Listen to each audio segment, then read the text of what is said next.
Hello students, 12th standard English second language unit number 3 का read number 2 read करने जा रहे हैं हम और अच्छी तरह से समझेंगे भी।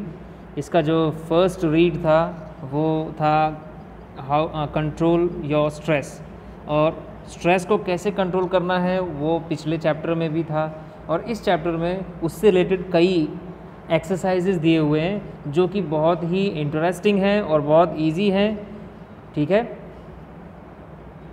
ये चैप्टर स्टार्ट करने से पहले मैं आपको बता दूं कि ये जो इसके पहले ये जो दिया हुआ है समराइज इन 4 और 5 सेंटेंसेस, तो इसका आंसर मैं आप लोग को सेंड करूँगा। ठीक है, ये आप लोग रीड कर लेना अच्छी तरह से, और नोटबुक में भी लिखना है आपको, क्योंकि ये शॉर्ट नोट का काम कर सकते हैं।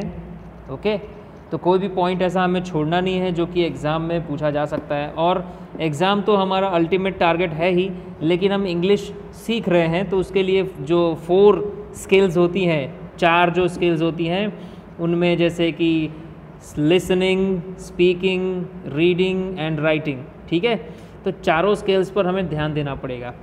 लिसनिंग तो हो ही रहा है आपका, एक तरह से स्पीकिंग आपको घर पे प्रैक्टिस करनी है, या वही स्पीकिंग कहने का मतलब आप कैसे प्रैक्टिस करेंगे। तो अगर आपको ये सारे आंसर अगर आप तैयार कर लेते हैं तो कम से कम घर पे ये आंसर बोल कर, या तो in front of the mirror या किसी अपने क्लासमेट के साथ आप डिस्कस कर सकते हैं, उसे अपना आंसर कह सकते हैं। तो क्या होगा कि आपको एक तरह की प्रैक्टिस मिलेगी।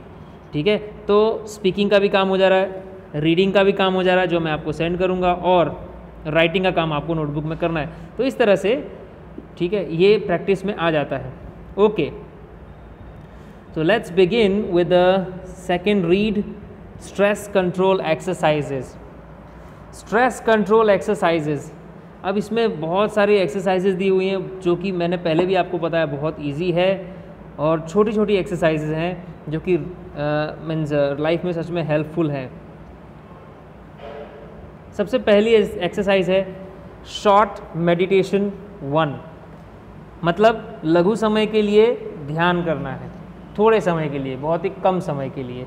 अब क्या करना है, make your self comfortable and close your eyes. एक तो आप अपने आप को कंफर्टेबल कर लीजिए, इसका मतलब आप आराम से बैठ जाइए। आपने सुना होगा मेक योर सेल्फ कंफर्टेबल, मतलब आप आराम से बैठ जाइए। एंड क्लोज योर आइज़, और अपनी आंखें बंद कर लीजिए। Choose a word that symbolises calmness to you. अब ऐसे वर्ड को चूज़ कीजिए, ऐसे शब्द को चूज़ कीजिए कि जो प्रतीक हो, सिंबलाइजेज मतलब प्रतीक होना, जिसका मतलब होता हो कामनेस। कामनेस का मतलब है शांति।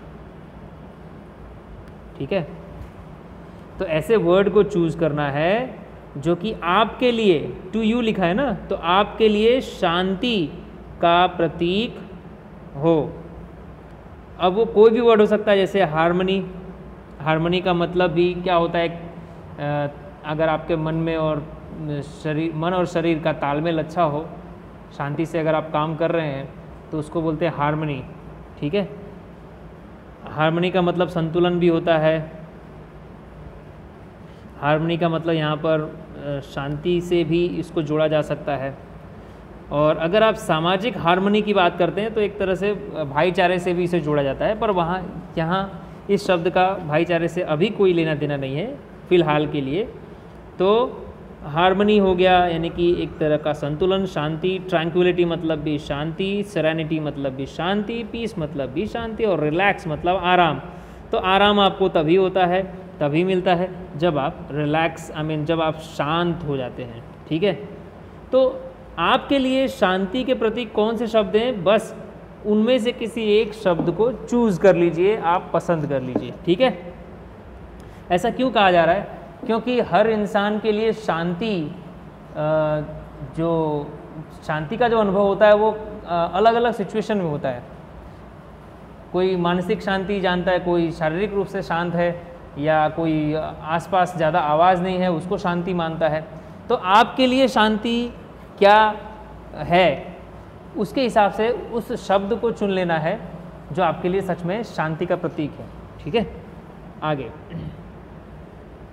Meditate on your chosen word. अब आपने जिस वर्ड को चूज किया है, मतलब चोजन वर्ड का मतलब पसंद किया हुआ, पसंद किया हुआ या किया गया, आपके द्वारा पसंद किया गया शब्द।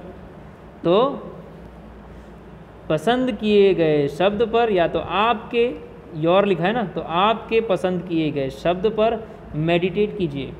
मेडिटेट करना मतलब ध्यान कीजिए, उस पर ध्यान कीजिए।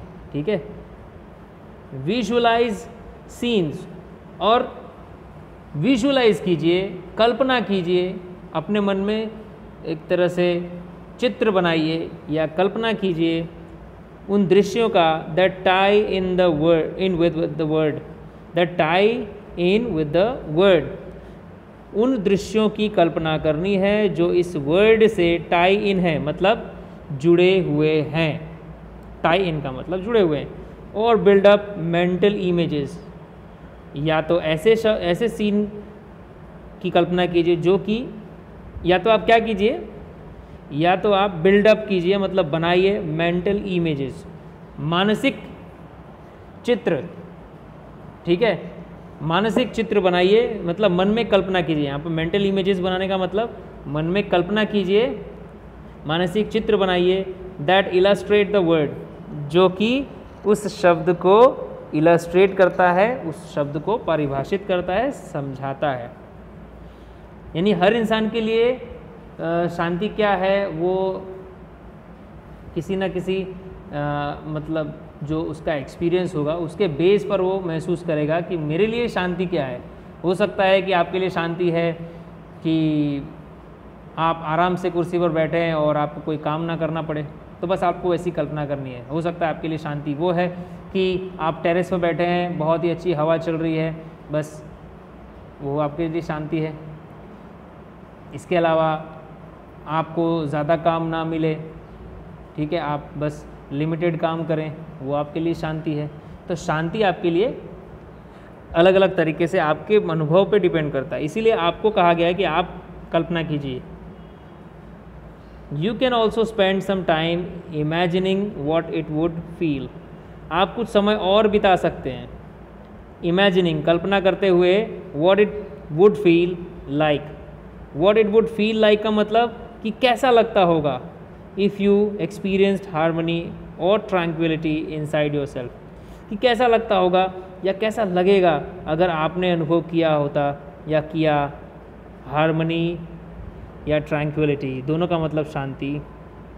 ठीक है, इनसाइड योर सेल्फ, अपने अंदर अगर आपने शांति अनुभव की तो कैसा लगेगा या कैसा लगता होगा, ये इमेजिन करते हुए और थोड़ा समय आप बिता सकते हैं।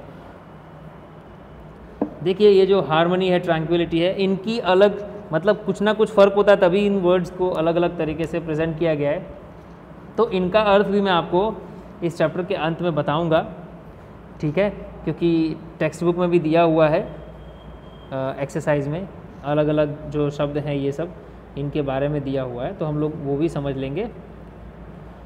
ओपन योर आइज़ अगेन, और अब अपनी आंखें फिर से खोल दीजिए। तो ये था छोटा सा एक्सरसाइज जिसको शॉर्ट मेडिटेशन 1 कहते हैं। ओके।